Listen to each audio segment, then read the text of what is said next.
નમસ્કાર, આપ જોઈ રહ્યા છો પ્રાર્થના સંદેશ ન્યૂઝ. હવે જોઈએ અગત્યના સમાચાર. વાલેવડા ગામે યુવાનોને મહિલાઓ દારૂબંધ કરવા બાબતે પોલીસને રજૂઆત કરતા પોલીસ અને ગ્રામજનો વચ્ચે ચકમકઝરી. બુટલેગરને પોલીસ છાવરતી હોય તેવા આક્ષેપ ગ્રામજનો દ્વારા કરવામાં આવ્યો. પીઆઈ ઉપાધ્યાયે સર્વિસ રિવોલ્વર કાઢી હાથમાં અદ્ધર કરી જાનથી મારી નાખવાની ધમકી આપી હતી. વનોદ બીટ જમાદાર હમીરભાઈ સોલંકીએ મહિલાને વાળ ખેંચી મારી હતી. બુટલેગર રમલી નામની મહિલાએ પોલીસ અમારે કંઈ નહીં કરી શકે, અમે લોકો હપ્તા આપીએ છીએ એવા ગ્રામજનો દ્વારા આક્ષેપ કરવામાં આવ્યો. ઘર્ષણમાં એક મહિલાને પોલીસ દ્વારા માર માર્યાનો આક્ષેપ. પોલીસ અને ગ્રામજનો વચ્ચે ઝપાઝપી મોટા પાયે થઈ હતી. સદનસીબે કોઈ અઘટિત ઘટના ન બની હતી. મહિલાને માથાના ભાગમાં વાગતા બહુચરાજી સામૂહિક આરોગ્ય કેન્દ્ર ખાતે ખસેડવામાં આવી. સુરેન્દ્રનગર જિલ્લાના દસાડા તાલુકાના વાલેવડા ખાતે બુટલેગરો બેફામ દારૂ વેચતા હોય ગ્રામજનો દ્વારા પોલીસને રજૂઆત કરવામાં આવી. ત્યારે દસાડા પોલીસ વાલેવડા ખાતે તપાસ અર્થે પહોંચી હતી. ત્યારે ગ્રામજનો દ્વારા ખુલ્લેઆમ દારૂનું વેચાણ થતું હોય ગામના યુવાનો બુટલેગરો રજૂઆત કરતા પોલીસ ઉશ્કેરાઈ જાય, મહિલાઓ અને યુવાનોને સાથે ઝપાઝપી કરી માર માર્યો હોય એવા આક્ષેપ કરવામાં આવ્યા. ઘટનાની જાણ થતાં સુરેન્દ્રનગર ભાજપના પૂર્વ પ્રમુખ, ભાજપ પૂર્વ તાલુકા પંચાયત પ્રમુખ ધવલ પટેલ, દિલીપભાઈ પટેલ વાલેવડા દોડી આવ્યા હતા. ગ્રામજનોએ પોલીસ દ્વારા કરવામાં આવેલ અત્યાચાર સામે રોષ ઠાલવ્યો હતો. ગામના આગેવાનો દ્વારા ધારાસભ્ય પી.કે. પરમાર અને ક્ષત્રિય ઠાકોર સેનાના અને ધારાસભ્ય અલ્પેશ ઠાકોરને પણ ફોન દ્વારા જાણ કરવામાં આવી હતી. જ્યાં સુધી બુટલેગરોને પકડવામાં નહીં અને નિર્દોષ મહિલાઓ અને યુવાનોને માર્યો છે, અધિકારીઓ પર FIR કરવામાં નહીં આવે ત્યાં સુધી ગાંધી ચિંધ્યા માર્ગે આંદોલન કરશે એવું ગ્રામજનો દ્વારા આવેલ ભાજપના પૂર્વ જિલ્લા પ્રમુખ દિલીપભાઈ અને તમામ આગેવાનોએ ગ્રામજનોએ કહ્યું હતું. રિપોર્ટર મિનાઝ મલ્લિક, સુરેન્દ્રનગર. પછી એમને પાછો ફોન કર્યો, દારૂ પકડીને એમને ફોન કર્યો એટલે આયા કે મુદ્દો થયો કે આ દારૂ પકડ્યો. પછી એને દારૂ બીજો હંતાડી દીધો. પછી અમે અમારા કહેવામાં એમ કે આ દારૂનો મુદ્દો પકડ્યો તો તમે બીજા નિર્દોષ માણસ એમને છોડી મૂકો અને તમે આ જે દારૂ વેચે એટલે પકડી દો. અમારે કહેવામાં આજે અરજ. પછી અમે આટલું કહી પણ કે હાલ તમે અમે એમને લઈ જાય કે ગણપતભાઈ ગામ વાલેવડા. અમે તો કોઈ અમારું વ્યસન નથી, પણ અમે ગામને સંસ્કાર આપવા માટે દારૂ મુક્તિમાં અમે સાથ આપતા હતા અને એ માટે બદલે અમે દારૂ બંધ કરાવ્યો હતો અને ત્યાં બધા દારૂ વેચતા હતા. તો એ બદલીમાં અમે પોલીસવાળાને ફોન કર્યો. તે પોલીસવાળા આવ્યા, અમે મુદ્દો પકડ્યો દારૂનો. દારૂ પકડીને પછી અમે પોલીસવાળાને આપ્યો. તે પોલીસવાળાએ ઘાટનો એમને સાથ આપ્યો, અમને આપવાના બદલે ઘાટનો એમને સાથ આપ્યો. તો એને એ છતાં કંઈ ના કીધું, અમે ઉભા જોઈ રહ્યા. પછી મેં એવું કીધું કે હવે તમે પોલીસવાળાને મેં મારો સવાલ કહેવાનો એમ કે એમને છોડી મૂકો અને આ નિર્દોષને છોડી મૂકો, એમને પકડો. તો પોલીસવાળા કંઈ તારે નહીં કરો, બધું મારે કરવાનું. મને એવું કીધું. હું કંઈ વાંધો તમે કહો એમ. પછી અમે ઉભા રહ્યા. પછી એમને બધી વાતચીત કરી. પછી થોડી વાર પછી હું ઘરે જ ગયો. જમવા બેઠો હતો, મારા મમ્મી મારા વાઈફ ત્રણ બેઠા હતા. અને પછી ઘેર આવીને અંદરથી ડેલો રાખીને એમને ત્રણેયને એવા માર્યા. અને મને તો આ બંદૂકનો થોડા પણ ઇધર આ માર્યો અને મારી મમ્મીને લાકડી મારી. મારી મમ્મીને લાકડી પર મારી. રિવોલ્વર ખેંચીને મારી મમ્મીને ખેંચો પણ મને વાગી ગયા. બહુ બોલશો ને તો કે તમને બંદૂક મારી દઈશ કે. નબુબેન ગામ વાલેવડા. શું ઘટના થઈ હતી? ઘટના એ બની હતી કે મારા દિયરના છોકરાને મારતા હતા, પછાડીને આમ ધક્કમ ધક્કી કરીને મારવા લીધો ને તે અમે છોડાવા ગયા એટલે અમે કહું કે તમે બૈરાન માણસો ને તમને રીત થોડીક હોવી જોઈએ. બૈરાન મરાતા હશે કહું તમારી કહું તમારી એવું કામ નહીં તમારે બૈરાન મારવાનું કહું. તે બંદૂક કે એટલે પાછી વાળી જાજો નક્કી રિવોલ્વર કે આમી કરી હતી. એ મારા છોકરે વિડીયો ઉતારેલો. વિડીયો છે તમારી પાસે? શું નામ છે તમારું? વિપુલ મારું નામ છે.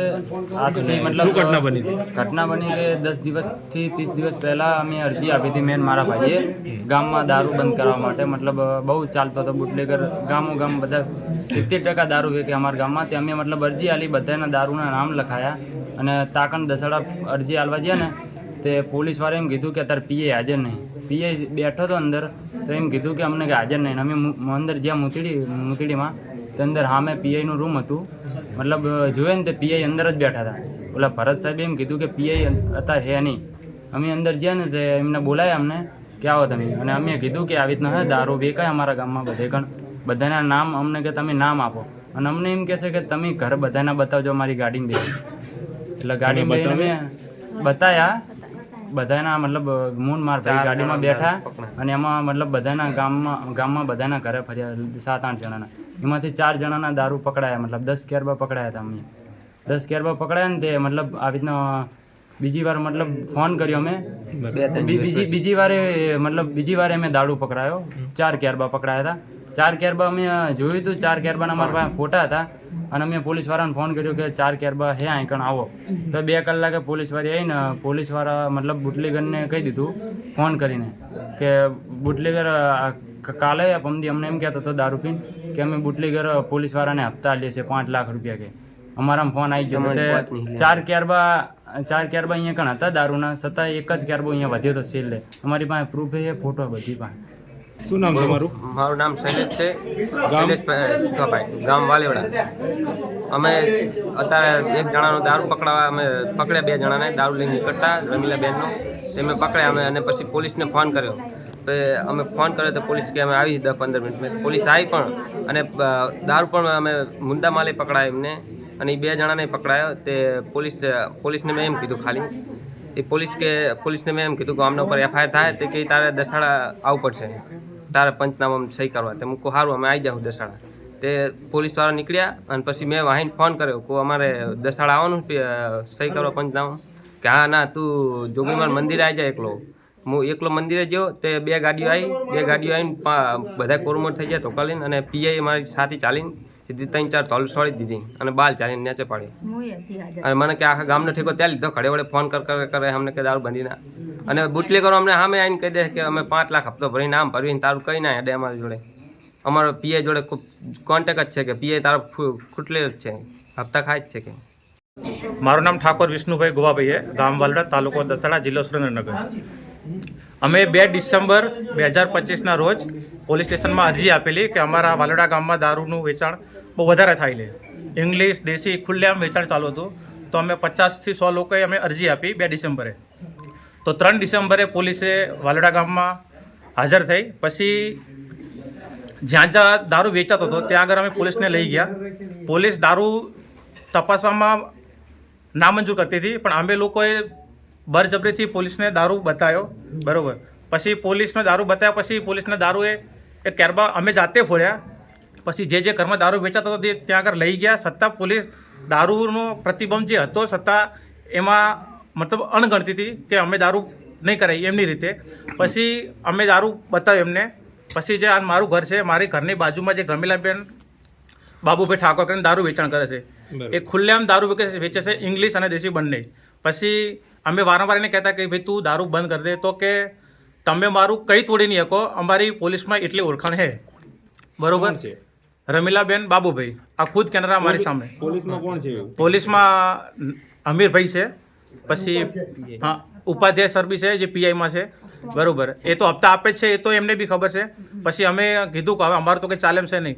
પછી એ અરજી આપ્યા છતાં પોલીસે રેડ મારી તો બી અને દારૂ મળે છતાં બી એમના પર કોઈ એક્શન ના લીધું. પછી આજે 23 જાન્યુઆરી 2026ના રોજ મારા ઘર આગળ 2 રાહદારીઓ નીકળ્યા. તો અમે એની તપાસ કરી મારા ઘર જોડે જ. તો મેં એમને પૂછ્યું કે ભાઈ આ દારૂ ક્યાંથી લાયા? તો એમને ચોખ્ખે નામ આપ્યું કે રમીલાબેનના ઘરે અમે દારૂ લાયા. તો પછી અમે પોલીસને ફોન કર્યો.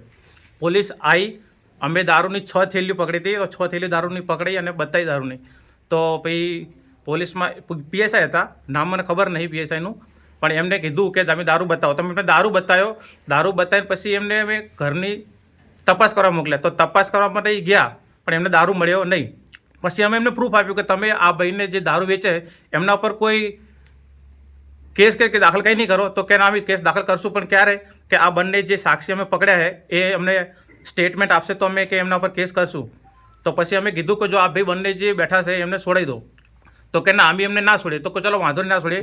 પછી એમને સ્ટેટમેન્ટ માગવા જોતા. પછી રમીલાબેન બાબુભાઈ હતા, એમને પોલીસ હતા હોવા છતાં બી એમને એમ કીધું હતું કે તમે અમારું કંઈ નહીં તોડી શકો, અમે પોલીસમાં પૈસા આપીએ છીએ, હપ્તા આપીએ મહિને, બરાબર. એમને ચોખ્ખું કીધું પોલીસ સામે, તો બી પોલીસે એમને કશું ના કીધું.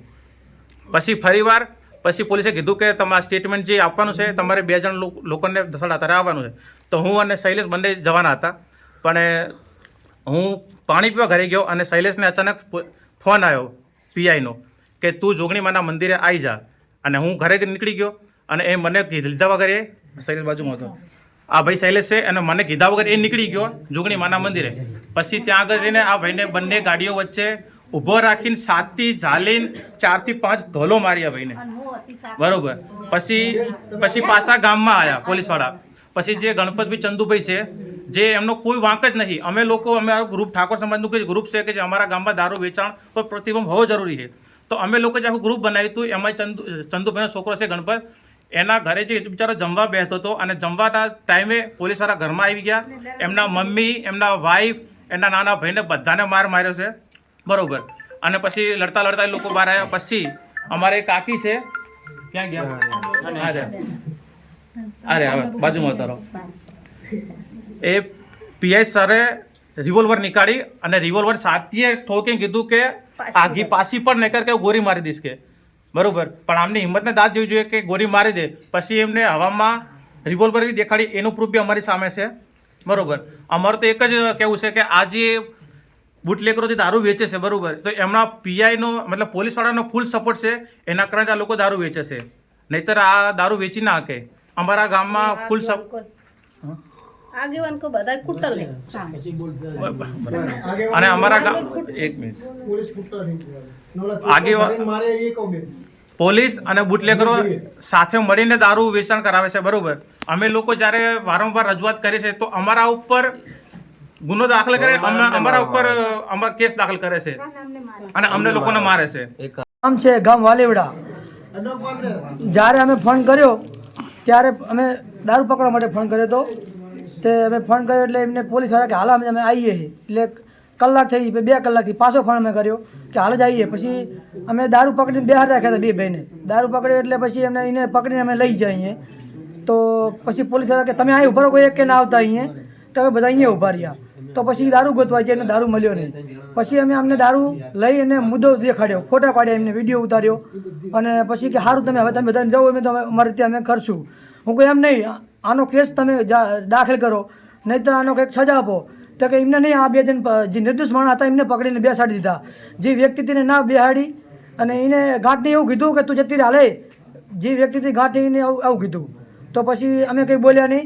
પછી અમે ઊભા રહ્યા એટલે આને પછી અંદર ખાનગી પેટે ગમે એ વાત કરી હોય તો ઓલા 2 જણાને બેસાડીને લઈ ગયા. એટલે મને દયા આવી, કોઈ 2 ગરીબ માણસ બચારાને પકડીને લઈ જાય તો એના માટે હું છોડાવી દઉં. તો પછી મેં એવું કીધું કે તમે એકી કરવા જાઓ. મેં એમને બાયણું ખોલી અને એકી કરવા કાઢ્યા. તો એમને પછી ગાંઠનો મારો ગુનો દાખલ કરીને દારૂ વ્યક્તિથી એને એમ કીધું કે આને સાહેબ તમને કાઢી મળ્યા છે, જે વ્યક્તિ હતી ને એ 2 ગરીબ માણસ આને કાઢ્યા છે. એટલે પોલીસવાળા ગાંઠનો ગુનો દાખલ મારી પર કર્યો. એટલે મને જેમને તેમ બોલવા માંડ્યા. એટલે મેં પછી 2 હાથ જોડીને માફી માગી લીધી. તો છતાં પછી કે સારું તને તું જા આવે. તો પછી મને જવાનું કીધું. પછી બીજો મારો ભાઈ હતો એને જવાનું કીધું. અમે બધું ગામ ભેગું થયું, બધા વેરી ગયું. પછી છતાંય જે દારૂ વ્યક્તિ હતી એને ફોન કર્યો સાહેબને કે તમે આનો ફાયદો ઉઠાવીને કે મારો ગમે ગુનો દાખલ કરીને.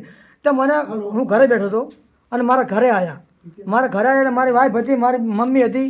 અમે બંને જમવા બેસતા હતા, જમવાનો ટાઈમ હતો. પછી અમે કંઈ બોલ્યા નહીં. એટલે મને કે ગણપત છે કે? હું કહું હા. તે બહાર આવ્યા, હું બહાર આવ્યો અને મારે બહાર આવીને સીધું જ છાતી પકડી.